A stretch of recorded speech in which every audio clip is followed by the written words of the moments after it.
നമസ്കാരം.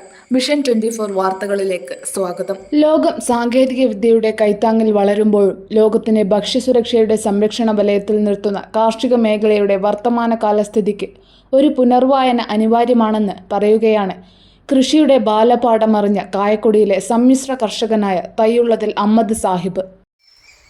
പുതിയ തലമുറ കാർഷിക വൃത്തിയിൽ നിന്ന് അകലുമ്പോൾ പഴയ തലമുറയിൽപ്പെട്ട കർഷകനായ തയ്യുള്ളതിൽ അഹമ്മദ്ക്ക പുതിയ തലമുറയിലെ ആളുകളോട് എങ്ങനെ പറയുന്നത് എന്ന് നമുക്ക് നോക്കാം.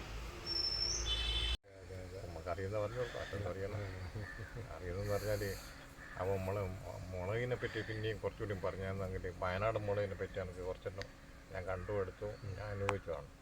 വയനാട്ടിലെ മുളക് കുരുമുളക് ഇവിടെ ഉണ്ടോ നിങ്ങൾ ഉൽപ്പാദിപ്പിക്കുന്നുണ്ടോ? ഇവിടെയോ? ഇവിടെ ഇപ്പം കുറച്ചുണ്ട്, അത്രയേ ഉള്ളൂ. അത് വളരെ കുറച്ചാണ്, അത് നമുക്ക് പറപ്പിക്കാനാവില്ല. ഉടനെ ഇക്കൊല്ലം ഉണക്കി വെച്ചിട്ടുണ്ടാണ്. അപ്പോൾ അത് അത്യാവശ്യം എനിക്ക് കൊണ്ടിട്ടുണ്ടെങ്കിൽ തരുന്നു ഒരു നായ മുളക്. അപ്പോൾ അങ്ങനെ ഓരോരുത്തർക്ക് വാങ്ങാൻ കൊണ്ടുപോകും. അങ്ങനെ മുളക് അധികം ആരും എത്തിയിട്ടില്ല, എന്തെങ്കിലും ആവശ്യത്തിന് എൻ്റെ ഓരോരുത്തർ. അപ്പോൾ ഞാനെങ്കിലും ഗൾഫിലെങ്കിലും ദിവസം ഞാൻ കൊടുക്കും. അപ്പോൾ അങ്ങനെ കുറച്ച് മുളകുണ്ട്, ഇത്രയേ ഉള്ളൂ. മറ്റേ നമ്മളൊക്കെ എൻ്റെ ആൾക്കാർക്ക് തന്നെ ഒരു മലയെല്ലാം കുറച്ച് സ്ഥലം എൻ്റെ നല്ല വള്ളി തോട്ടിട്ടായിരുന്നു, അതെല്ലാം പോയി. അല്ല, ഇവിടെ വന്ന് നോക്കുമ്പോൾ അങ്ങനെ കുരുമുളക് അങ്ങനെ അത് ഇല്ല, ഇവിടെ വെള്ളമില്ലേ, അതിൻ്റെ ഉള്ളൂ. ബാക്കി ഉണങ്ങി പോകുന്നതാണ്. പിന്നെ വേറെ സ്ഥലത്തുണ്ട് അത്യാവശ്യം. അപ്പോൾ വയനാട്ടിലെ മുളക് എന്ന് പറഞ്ഞാൽ അതൊരു കാണേണ്ട മുളകാണ് നിങ്ങൾ. ഇപ്പോൾ അവിടെ ഈ മുരിക്കും മറ്റേ ഈ ഫോറസ്റ്റിൻ്റെ ഞാൻ പറഞ്ഞല്ലോ, ഈ ചെറിയ മരം അവിടെ വെച്ചിട്ട്, ചെറിയെന്ന് പറഞ്ഞാൽ മറ്റേ കറുപ്പ പോലത്തെ മരം വെച്ചിട്ട് അതിൻ്റെ കാറ്റ് വരും. ഏതായിരിക്കും പണ്ടിൽ നിന്ന് മുളക് ഇവിടെ ഉണ്ടെങ്കിൽ എൻ്റെ പാട്ട എടുത്തിട്ട് നമ്മളെ പോയിട്ട് ഇവിടെ ഇത്ര വർക്ക് കൊടുക്കുകയും ചെയ്താണ്. അപ്പോൾ ആകുമ്പോൾ അത് അവിടുത്തെ മുളക് ഉണക്കുമെന്ന് പറഞ്ഞാൽ അവിടെ ഒരു വയൽ ഒറ്റ സ്ഥലത്ത് ഇങ്ങനെ കളം നിരത്തി അവിടെ നല്ല ചാണകം മെഴുകി നല്ല അസലാക്കി എടുത്ത്, അപ്പോൾ അത് മേടിച്ച് അവിടെ അപ്പം തിളാവ് വെള്ളം തിളായതിൻ്റെ ശേഷം പിന്നെ 11 മണി 12 മണിയാകുമ്പോൾ ചാക്കിൽ കെട്ടി ഈ വെയിലത്തിൻ്റെ വെക്കും. അതിൻ്റെ മുകളിൽ കുറേ കനം കയറ്റി വെക്കും. മരത്തിൻ്റെ കല്ലാടുണ്ടാവില്ല, ഇതും കനം കയറ്റി മിലക്കനെ വെച്ച് എൻ്റെ പിറ്റേന്ന് പിന്നെയും തിളാവും. പക്ഷേ ആടുത്തെ മുളക് ഉണക്കലും ഇവിടുത്തെ മുളക് ഉണക്കലുമായിട്ട് വ്യത്യാസമുണ്ട്. ഇവിടുത്തെ മുളക് നമ്മൾ വലിയ പായ് എന്താ പറയുക, വലിയ ഉണ്ടോളപ്പായി എന്ന് പറയും. കൈതോല കൊണ്ട് ഉണ്ടാക്കുന്നത് അത് പ്രത്യേകം തന്നെ പിന്നെ ഉണ്ടാക്കിക്കുക. ആ പായ് ഏതൊക്കെ കൊണ്ട് പായ് ഉണ്ടാക്കുന്ന ആൾക്കാർ കൊണ്ട് ഈ തോട്ടൻ്റെ പക്കത്തുള്ള ഈ കൈത ഇവിടെ തന്നെയുണ്ട്. ഈ കൈതെല്ലാം കൊണ്ടുപോയിട്ട് ഉണ്ടാക്കുന്നതാണ്. ഇപ്പോൾ അതും നഷ്ടപ്പെട്ട്.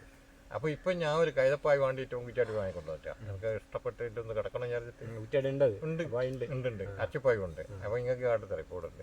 അപ്പോൾ അങ്ങനത്തെ ഒരു കാലഘട്ടം ഉണ്ടായിരുന്നു. ആ മുളക് ഇങ്ങനെ അന്നേരം ഈ മുളക് മെതിച്ച് രാത്രി മെതിച്ച് കിടന്ന് ഉറങ്ങുവാൻ ആ ഒരു തണുപ്പെന്ന് പറഞ്ഞാൽ വയനാട് തണുപ്പെന്ന് അറിയേണ്ടത് 10, 40, 50 കൊല്ലം മുന്നേ ഇവിടുത്തെ സെഡിമെൻ്റ് ഉണ്ടാകുന്നതിൻ്റെ മുന്നെയാണ് ഞാൻ കഥ പറയുന്നത്. അപ്പം ചുരവും കയറി നടന്ന് കയറിയിട്ടേക്ക് പോകുന്നത്. അപ്പം നടക്കും മറ്റെന്താക്കുമല്ലോ. അപ്പോൾ ചുരം നടക്കുമെന്ന് പറഞ്ഞാൽ അന്നേരം അപ്പടെ കുറച്ച് ഇപ്പുറം ചീളിയാടും ഓടയിൽ പോയിലും ഒറ്റാട്ടും കുറച്ച് വെട്ടിപ്പോയിക്ക്. അപ്പോൾ അവിടെ നമ്മൾ വായ ഉണ്ടാക്കിനോ അവരോട് ഇപ്പം എൻ്റെ ആടിയൻ്റെ കൂടെ ഒപ്പം കൂടിയിട്ട്. അപ്പോൾ 1000 ഏക്കർ കണക്കിൽ സ്ഥലമാണ് അന്നേരം ഒന്നായിട്ട് വെട്ടിയത്. ഈ ചീളിയാട് ഓടയിൽ പോയിട്ട് കരിങ്ങാട്, പിന്നെ ചൂരണി, പിന്നെ അങ്ങനത്തെ മലകൾ, പിന്നെ ഇവിടെ പൂത്തോട്. ഇപ്പോൾ ഇതെല്ലാം ഒന്നായിട്ട് തൊട്ടിൽപ്പാലം ഒരുപാട് കൊല കൊത്തിക്കൊണ്ടുവന്നിട്ട് അതിന് പല രാജ്യത്തും കയറ്റി പോകുന്ന ഒരു കാലഘട്ടം ഉണ്ടായിരുന്നു. അതെൻ്റെ അടിയനടക്കം എൻ്റെ പോയി വേണം. അപ്പോൾ ഞാനിപ്പോൾ വള്ളീൻ്റെ നമ്മൾ പറഞ്ഞത് ഈ വള്ളി ഈ മുളക് ഇങ്ങനെ അടിച്ചു കൂട്ടി ഇങ്ങനെ അട്ടിയിട്ട് ആ മുളക് പിന്നെ വിറ്റേന്ന് വന്ന് തളായി അതുകൊണ്ട് വയനാട്ടിൽ ഒരു സൂക്ഷിക്കുകയും ചെയ്യും. ആണ് സൂക്ഷിക്കുന്ന സാധനം എന്ന് പറഞ്ഞാൽ അത് കുരമ്പ പോലത്തെ സാധനം, ഒരു ഇത്ര നീളമുള്ള ഓട കൊണ്ട് മടഞ്ഞ സാധനമാണ്. അതിൻ്റെ ഇട്ട് വെക്കുക. അതിൻ്റെ ചെറിയ കോണി വേണം കയറിയിട്ട്. അങ്ങനത്തെ വീടുകൾ തന്നെ അടുത്ത വീടുകൾ എന്ന് പറഞ്ഞാൽ മണ്ണ് കൊണ്ടുണ്ടാക്കി ഈ മുളയുമ്മേൽ മണ്ണ് എറിഞ്ഞ് പറ്റിച്ചിട്ട് എൻ്റെ നല്ല സുഖമുള്ള വീടാണ്. ഇപ്പം തന്നെ ഞാൻ അങ്ങനത്തെ ഒരു വീട്ടിൽ പോയി വയനാട്ടിൽ നമ്മളെ രാമൻ ഉണ്ടല്ലോ, ചെറുവയിൽ രാമൻ, അവിടെ നമ്മൾ പോയിനോ. അപ്പോൾ അവിടെ എന്താ തണുപ്പ്, കുറേ മരങ്ങൾ. നിങ്ങൾ പോയിനോ അവിടെ ഇങ്ങനെ പോകേണ്ടതാണ്. 4-5 ഏക്കർ 8 ഏക്കർ സ്ഥലത്തിൻ്റെ ഇടാടിയിൽ അയാൾ പണ്ടത്തെ ഈ പുള്ളിന് എതിരായിട്ടാണ്, നമ്മളിങ്ങനെ മുന്നോട്ടല്ലേ എതിരായിട്ടാണ് അയാൾ വീട്. അപ്പോൾ നല്ല തണുപ്പുള്ള സ്ഥലവും അവിടെ നമുക്ക് പോയ ചായനും കിട്ടും. നല്ലൊരു കൃഷിക്കാരനാണ്. അപ്പോൾ ഞാനുമായിട്ട് കുറേ സംഭാഷണം നടത്തുകയും ചെയ്തു. അപ്പോൾ എൻ്റെ ഇപ്പം കുറേ ആളുണ്ടായിരുന്നു. വലിയൊരു കാര്യം അത്. ഞാൻ അയാളെ ഒരു അത്ഭുതപ്പെട്ട ഒരു ആളായിട്ടാണ് കാണുന്നത്. നമ്മൾ തന്നെ സ്വീകരിക്കും. അയാൾ കുറിച്ചന്മാരെ കൂട്ടത്തിൽപ്പെട്ടാണ്. നല്ലൊരു നിലവാരൻ്റെ ആളാണ്. അപ്പോൾ ഒരുപാട് ക്ലാസ്സും മറ്റേ നമ്മൾ ഗവൺമെൻറ് അംഗീകാരമെല്ലാം കൊടുത്ത ആളാണല്ലോ കേന്ദ്ര ഗവൺമെൻറ്. അപ്പോൾ അയാളെ ഒരുപാട് ഞാൻ ചെല്ലുന്ന സമയത്തിന് ഇവിടെ ഈ നാദാപുര സ്കൂളിലുള്ള കുട്ടികളെ ക്ലാസ് എടുക്കുന്നത്. അപ്പം ഞാൻ ചെന്നേരെ നമ്മുടെ ഇരുത്തേക്ക് എത്തി. അപ്പം കൊണ്ടു അതും പരിഗണിക്കുകയും ചെയ്ത് പിന്നെ ചായ എല്ലാം കൊടുത്തു ആ സമയത്ത് തന്നെ. ആ സമയത്ത് തന്നെ. അപ്പോൾ ഞാൻ മടങ്ങി പോന്നു. പിന്നെ തീയതിയിൽ ഞാൻ എഴുതിയിട്ടിട്ടുണ്ട് അവിടെ പോയ ദിവസമല്ല ചെന്നെന്ന് പറഞ്ഞിട്ട് ഇതുവരെ പോയില്ല. പിന്നെ ഇന്ത്യയുടെ ആത്മാവ് കുടികൊള്ളുന്ന ഗ്രാമാന്തരീക്ഷങ്ങളിൽ ഇന്നും ചെളിയുടെ മണം മാറിയിട്ടില്ല. പരിമിതമായ അറിവുകൾ വച്ച് കഠിനാധ്വാനത്തിലൂടെ ജീവിത വിജയം കൈവരിച്ച എത്രയോ കർഷകർ നമുക്കിടയിലുണ്ട്.